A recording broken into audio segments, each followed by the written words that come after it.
a medias, porque yo les decía más temprano hoy, hay que entender que en la pandemia y las discusiones políticas en Argentina todo tiene que ver también con la economía. Y ya estamos con Orlando Ferreres. ¿Cómo estás, Orlando? Gracias por venir hasta acá, muy bien. por sumarte presencialmente.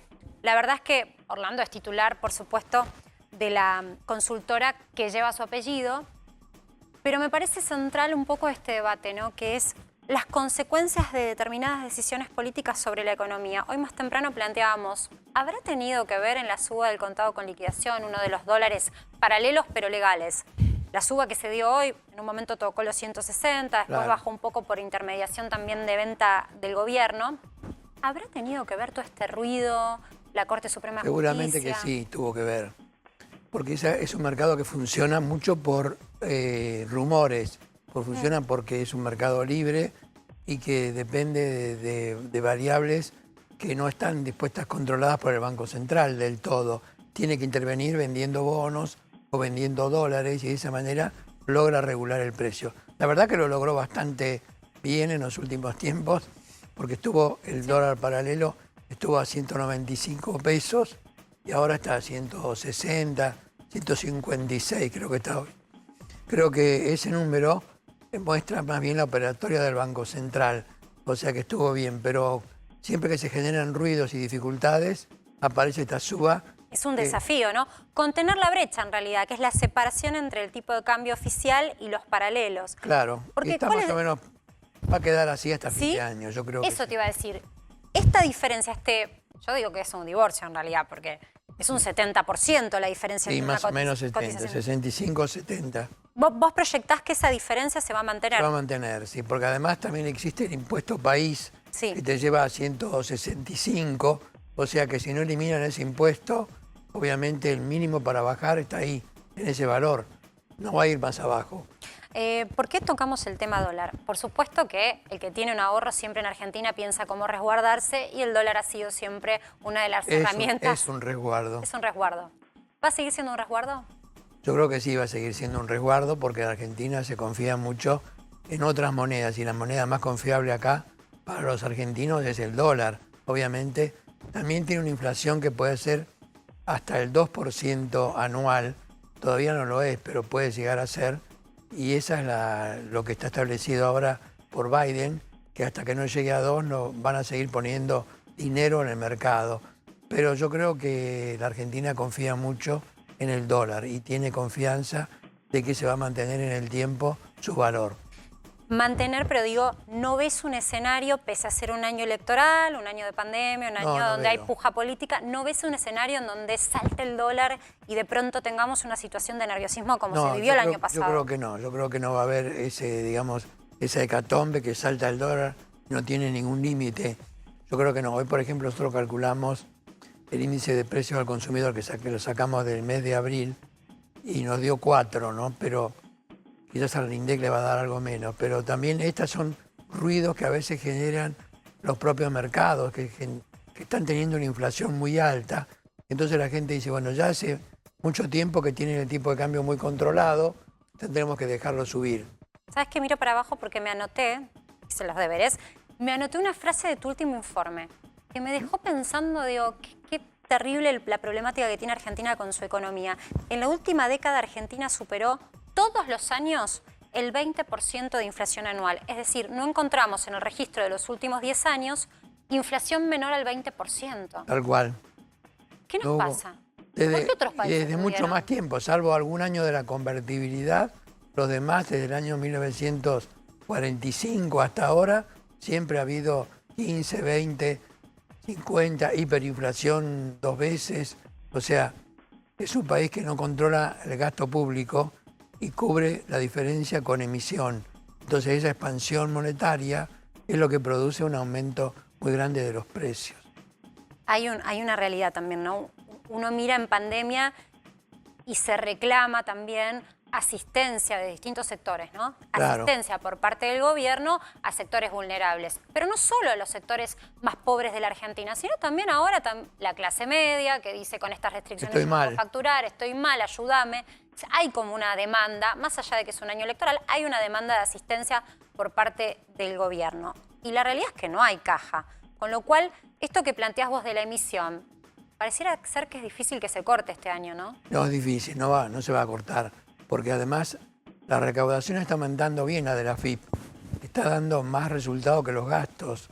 O sea, hay un superávit, no un superávit, sino un menor déficit fiscal que el previsto para el trimestre. O sea, si tenía que ser 3,5, 4,5% para el año, hasta ahora no se va cumpliendo, o sea que está debajo de ese número. Pero eso no significa que el año pasado no emitimos mucho dinero, llegó hasta 100% la expansión. Ahora está bajando porque se usaron mecanismos de control, pero de todas formas es muy alta la expansión que hay. A mí me gusta mucho porque, bueno, sos maestro de muchos economistas, digo, me parece interesante. Tenemos bastantes. Un montón. Pero me parece interesante que hablas fácil como buen docente que sos. ¿Qué opinás del control de precios y cómo lo explicamos a la gente si funcionan o no? Porque esta es la propuesta del gobierno, atacar con el control. Hay 70.000 productos hoy o precios de nuestra economía que están bajo control. Es decir, que para aumentar o retocar su precio se tiene que sentar el empresario, el productor, a negociar ese precio y a justificar esa suba con la Secretaría de Comercio. Claro, bueno, no está atacándose la causa principal, que es la parte macroeconómica, sino el aspecto secundario de la inflación, que son los costos, los precios, las tarifas, electricidad, gas, etcétera, los distintos componentes del costo que hacen que ese precio repercuta en la inflación. Pero yo creo que ahora, digamos, me parece que se están dando cuenta, por lo menos lo que dijo Guzmán, que el problema inflacionario es un problema macroeconómico y que después viene un aspecto secundario, que son las repercusiones de los distintos costos y que hacen a una especie de repercusión secundaria. Es una causa también, pero secundaria. La causa principal es monetaria. Entonces, bueno, yo creo que te lo explico bien. Hay una causa principal y otras que son causas secundarias. Subyacentes. Entonces no hay que quedarse en la secundaria porque esa no te va a arreglar el problema. Ahora, ¿qué proyección de inflación tenés para este año? Nosotros tenemos varios escenarios. Un escenario que es el más probable, que nos indica alrededor del 50% de inflación. Y un escenario oficialista, porque Guzmán dijo que va a bajar la evolución del tipo de cambio y de otras variables, como son los precios de los servicios públicos, de manera tal que eso le va a dar un escenario oficialista, lo llamamos nosotros, pero no da 29, da 40. O sea que también tenemos... O sea, el escenario más optimista, para ponerlo en claro, es 40% de inflación. 40%. Y después tenemos un escenario pesimista, que es poco probable, pero que da cerca de 70% de inflación, pero poco probable, muy poco probable. ¿Por qué daría un 70%? ¿Qué variable se tiene que...? Articula el tipo de cambio. Ah, pero no es lo que vos ves como probable. No. Ahora, me tomo del optimista que es 40%. Y yo miro el grueso de las paritarias han cerrado por detrás hasta ahora del 35%, sí, el acuerdo. 32 en promedio. 32 es el promedio. ¿Y entonces ahí puede haber una presión de los gremios? Sí, puede haber cuando esté por llegar la elección para que se dé un reajuste, digamos del 10% o algo así, para tener un aumento de 3, 4, 5% en términos reales. Porque el producto de este año va a crecer 8% con el ajuste del arrastre, que es 8% entre diciembre y el promedio del año, da 8%. Pero con estas medidas que se adoptaron ahora va a caer un punto, o sea que 7%. O sea que el aumento del producto de este año del país va a ser de 7%, que es un número bastante grande, pero menor al 9,9 que cayó en el 2020. O sea, no se recupera. Claro, o sea, venimos del tercer subsuelo y estamos ascendiendo un piso, 2 pisos. Seguimos ni en planta baja. Es importante esto. Lo último, ¿qué tan cerca estamos de un acuerdo con el Fondo Monetario Internacional, Orlando? Yo creo que estamos bastante cerca porque es la única solución de tener un plan más o menos creíble para el futuro. Está bien que algunos dicen que eso es un problema del gobierno que quiere hacer un acuerdo con el acreedor importante de la deuda, pero yo creo que el Fondo Monetario, si bien hay un programa, es el Extended Fund Facilities, facilidades extendidas a 10 años, yo creo que esa cantidad de 10 años va a exigir una serie de condicionalidades que te van a exigir mucho respecto de la parte fiscal y que ya Guzmán está tratando de cumplir por ahora antes de que le llegue el acuerdo. Yo creo que ahora Guzmán, por lo que sé, va a acompañarlo a Alberto Fernández en el viaje que hace a Europa.